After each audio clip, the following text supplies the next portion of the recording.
Vores fjorde og vande eller åer og vandløb, det betyder jo rigtig meget for os i Roskilde Kommune og i Klima- og Miljøudvalget, hvor jeg sidder, og vi bruger rigtig meget af vores taletid på at snakke om fjorden og vores vandløb.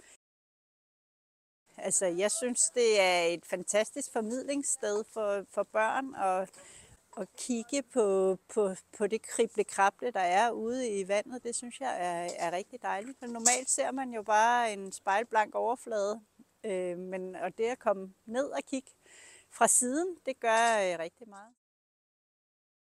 Jeg fik jo et rigtig dejligt frokostmåltid, som så ikke helt var høstet ude i fjorden, men det er jo fremtiden forhåbentlig, at man kan høste muslinger derude. Og jeg tror, at foreninger, hvor man bidrager, men man også får noget tilbage, både i samvær med familier i flere generationer, kan det jo nemt være, men også at gå ud og gøre en forskel for vores natur. Det tror jeg, at der godt kan være en god fremtid i.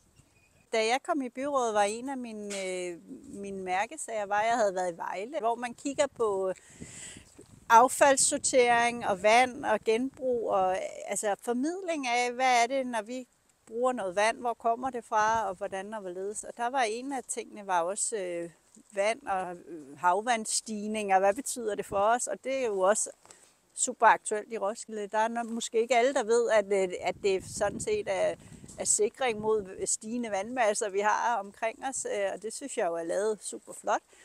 Og formidling af sådan noget, det synes jeg jo giver super god mening. Og det giver også rigtig god mening for mig, at vi lærer vores børn at passe på naturen, og hvad betyder det, når vi ikke gør det.